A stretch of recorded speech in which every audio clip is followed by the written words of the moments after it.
안녕하세요. 저는 HP의 강동수입니다. 오늘은 이제 라텍스는 왜 친환경인가요? 라는 제목으로 이야기를 해보겠습니다. 라텍스를 저도 한 13년 정도 했는데 이제 처음부터 꾸준히 했던 내용이고요. 이제 점점 그 중요성이 좀 커지는 것 같아요. 현재 이제 환경 문제라고 하면은 크게 이 두 가지예요. 즉 공기와 물. 공기라고 하면은 미세먼지라든지 뭐 새집증후군, 뭐 가습기 살균제 문제, 뭐 작업 환경 문제 이런 것들로 같이 다 들어가죠. 예. 다양하게 이제 공기에 관련된 문제가 이제 사회적으로 대두가 되고 있습니다. 최근 얼마 전까지만 해도 그러니까 사회적인 문제로 대두는 됐지만 정말 환경이 안 좋은 뭐 개발도상국이라든지 이런 데 위주로 부각이 됐었는데요. 지금은 전 지구적인 문제로 중국에서 나무를 안 심으면 한국이 힘들어요. 막 이런 식의 문제가 되는 거죠. 그래서 지금은 꼭 뭐 나만이 아니면 내 주변만이 그런 문제가 아니라 전반적인 사회 전체가 다 같이 고민해야 되는 그런 문제가 돼가고 있습니다. HP가 이제 라텍스를 만든 게 한 13년 됐어요. 그때부터 사실은 충분히 이제 이런 상황까지도 고려해가지고 개발이 된 겁니다. 그리고 그 당시에도 이미 컨셉적으로는 이런 수성 레진 방식의 수성 방식이지만 약간 기능성 수선 방식의 잉크가 시장에서 이제 대두가 되고 있었고, HP는 그거를 이제 이쪽 디지털 출력 시장에서는 누구보다 빨리 출시했고 안정화시켜서 이제 실제로 그 시장에 꽉 차 있던 솔벤이라든지 뭐 일부 UV 어려운 부분을 커버하면서 시장에서 이제 위치를 점점 키워나갔습니다. 그래서 라텍스 잉크가 충분히 들어서 아시겠지만 수성 기반의 잉크이고요. 그 안에는 안료가 들어있고 라텍스란이 들어있어서 출력이 되고 나면은 이제 저희가 원하는 어떤 기능을 내는 그런 형태의 이제 잉크가 되겠습니다. 특이한 게 기존의 솔베니아 UV가 했던 유성 기반의 잉크가 할 수 있었던 옥외 광고라든지 뭐 PVC 관련 소재라든지 이런 것들을 활용할 수 있다는 그런 점이 있었죠. 그럼에도 불구하고 냄새가 나지 않아요.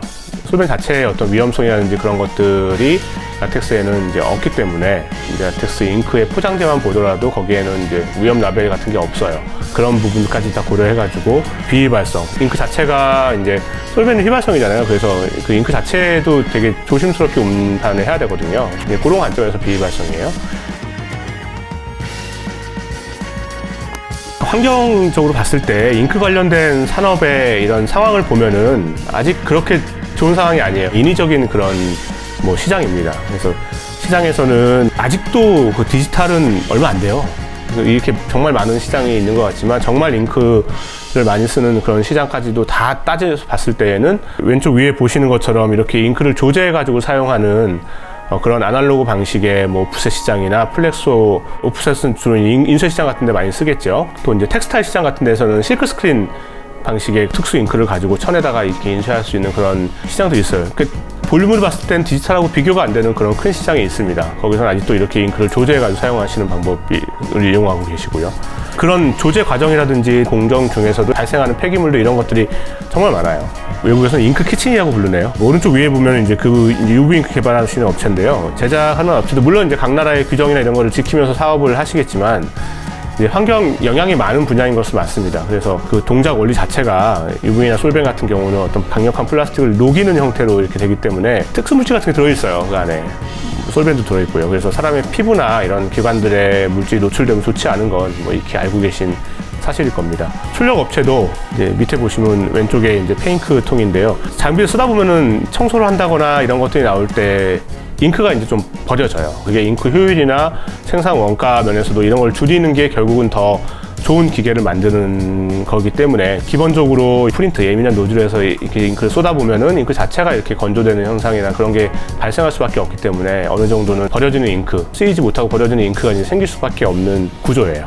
그래서 좀 이제 멀리 봐야 되지 않을까 싶습니다. 비즈니스를 계속 하는 입장에서도 이런 컨셉은 충분히 다들 공감을 해요. 결국은 이런 것들이 가치를 줄 수가 있고 더 마진을 많이 남길 수 있는 그런 솔루션이 될 거예요. 단가만 가지고 이렇게 싸우고 이렇게 하는 것보다는 가치를 만들고 그런 가치를 판매할 수 있는 그런 솔루션이 뭔지를 돌아봐야 되지 않을까, 그런 마음이 있습니다. 디지털 출력에서 많이 사용되는 잉크 종류와 특성에 대해서 좀 말씀을 드릴게요. 라텍스가 있고, 이제 솔벤이 있고, 수성이 있고, UV가 있고, 승화전사 잉크가 있고, 이렇게 5개 정도가 있습니다. 라텍스는 이제 수성 레진 방식의 잉크고요. 여기 라텍스 잉크예요. 그래서 라텍스 폴리머가 피그먼트, 여기 좀 동그란 게 피그먼트예요. 색소예요, 색소. 그래서 출력이 끝나고 나면 폴리머가 이렇게 감싸는 형태로 피니시가 돼요. 그래서 내구성이 좋고 소재 자체는 그냥 있고 그 위에다가 얹어지는 형태로 이렇게 출력이 되는 방식입니다. 그리고 이 이제 라텍스와 피그먼트를 이렇게 소재에 얹게 하기 위해서 그 기본적으로 사용되는 그런 물질들이 물이 되고 그래서 이제 친환경이 되는 거죠. 그 라텍스 잉크는 그린가드 골드라는 거 인증을 받았어요. 그린가드 골드는 UL이라는 인증 업체를 통해서 이제 인증을 하는 거고요. VOC, 휘발성 유기 화합물에 대한 방출도를 측정해가지고 인증하는 절차예요. 2주 내에 전체 VOC 방출량이 20%까지 준다. 그러면은 이게 이제 그린가드 골드를 받을 수 있는 게 되는 거죠. 근데 이제 플라스틱과의 전쟁, 요 슬라이드 이유는 사실 소재도 되게 중요하거든요. 일반적으로 시장에서 쓰는 소재들은 사실 플라스틱 많이 쓰고 있어요. 뭐 페트라든지 PP라든지 PVC라든지 모든 소재들이 사실 전부 다 플라스틱 계열이죠.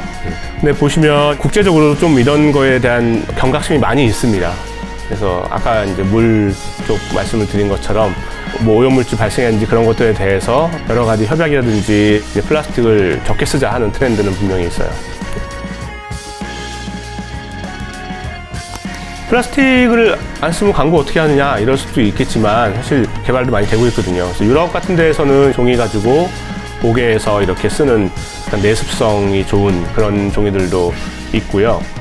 그래서 간단하게 이렇게 뭐 합성지라든지 아니면 PVC라든지 이런 걸 가지고 이렇게 스티커를 만들어 쓸 수도 있지만 벽지처럼 이렇게 적합 본드지 가지고 이렇게 발라서 쓸 수 있도록 잉크는 잘 출력이 됩니다. 라텍스 잉크는 이제 이런 코팅이 안 돼 있는 종이, 코팅층이 없는 종이에서도 표면에서 이렇게 발색을 하기 때문에 발색도 잘 나오고 해서 좋아요. 이런 건 보통 이제 합성지나 페트지 같은 걸로 쓰잖아요. 백릿인 경우에는 이제 종이도 사용이 가능하고요.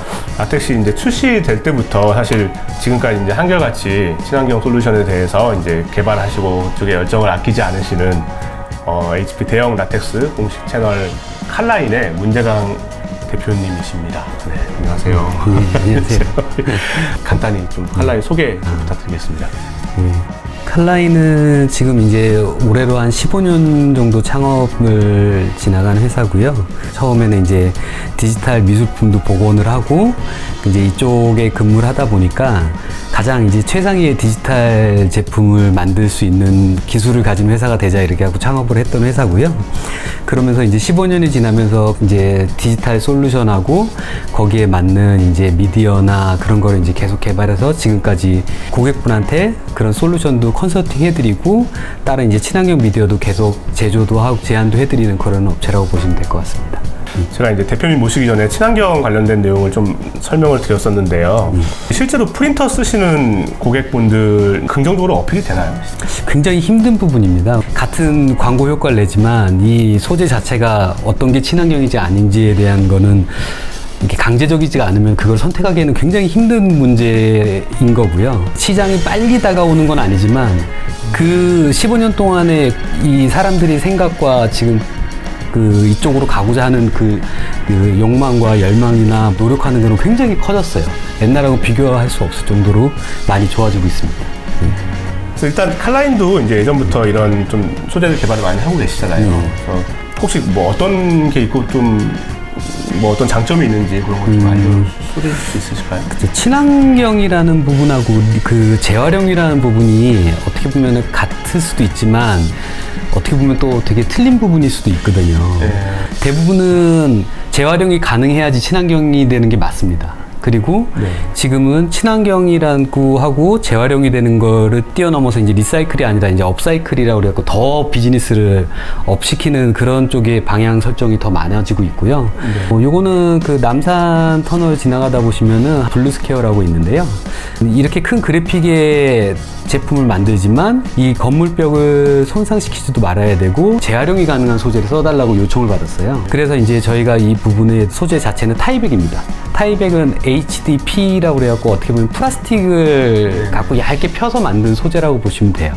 다 쓰고 그냥 재활용통에 플라스틱에다 넣으면 100% 리사이클 되는 소재고요. 아직까지 이 부분에 대해서 인지하는 고객분들은 그렇게 많지는 않으세요. 다음 프로젝트 보시면 요거는 작년에 이제 제주도에서 그 올레길 걷기 행사를 했었는데요. 그 올레길을 걷는 데에 있는 모든 포스터나 인쇄물을 타이백으로 했습니다. 이 사인물들을 만들고 다시 수거해서 얘를 다시 가방이나 다른 문화상품이나 이런 걸로 만드는 걸로 진행을 했던 프로젝트였죠.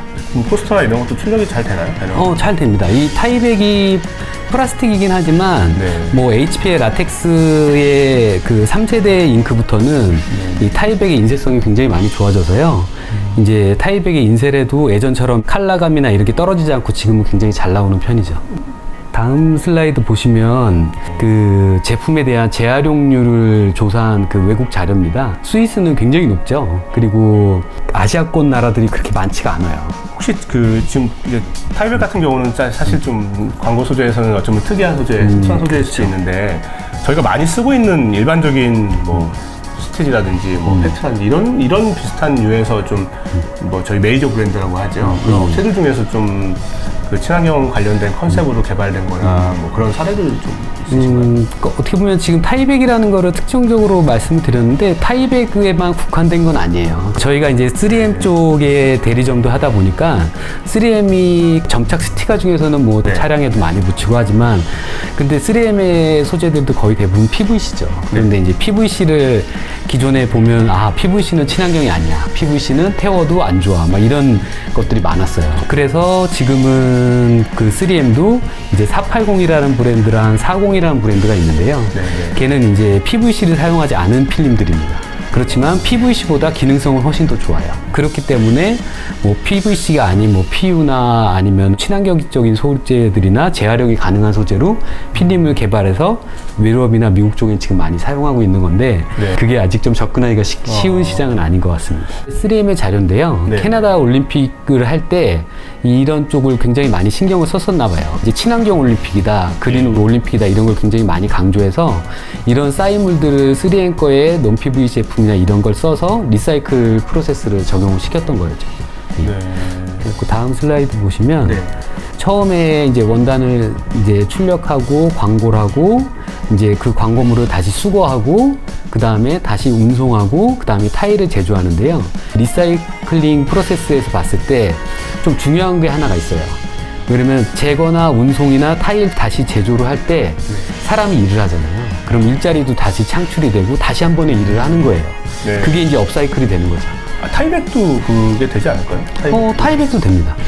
타이백을 가장 먼저 업사이클 시킬 수 있던 시장이 뭐냐면 썼던 거를 다 분해를 해서 다시 나무 펄프랑 50대 50으로 섞으면 이제 바닥재나 이런 걸 만들 수가 있어요. 그리고 이제 타이백을 녹여서 미끄럼통도 만들 수 있고 예전에 미국에서는 맥도날드에서 타이백을 다 쓰고 그 타이백을 다 수거해서 미끄럼틀을 만들어서 그 매장에다 디스플레이 한 적도 있다고 들었습니다.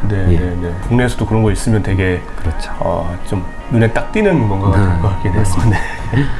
그래서 이제 3M의 아까 그 필름들을 다 쓰고 나서 이런 식으로 재활용을 시키면 이제 그림에 보듯이 이제 타일을 이제 바닥재를 만들어서 이제 바닥에 다시 디스플레이 할 수 있는 필름을 재생산시킬 수 있다라는 부분을 좀 보여주고 있는 거죠. 그건 어떻게 보면은 가치가 있어야 되는 거예요. 아까 말씀하신 것처럼 시장도 있어야 시장도 있어야 되고 그거에 대한 노력도 있어야지만 그쪽으로 갈 수 있을 거라고 생각을 합니다. 근데 중요한 건 예전에는 보다 굉장히 많이 좋아지고 있어요. 항상. 혹시 오늘 짧게 인터뷰했지만 뭐 간단한 소감? 여쭤봐도 될까요? 어떻게 보면은 이런 코로나 때문에 지금 엘리베이터를 타거나 어디 타도 이제 손으로 만지면 뭐 바이러스가 죽는 필름들이나 이런 여러 가지 제품들이 발전을 하고 있잖아요. 친환경적인 문화 사인 쪽에서도 그런 발전에 대한 부분을 계속 생각을 하면 더 좋은 시장이고 더 앞으로 더 좋아지지 않을까 이런 생각이 듭니다. 코로나 때문에 비즈니스가 많이 꺾이는 거는 뭐 잠깐이라고 생각해요. 앞으로는 더 잘 될 겁니다. 오늘 시간 내주셔서 감사하고요. 또 유익한 내용 감사합니다. 고맙습니다.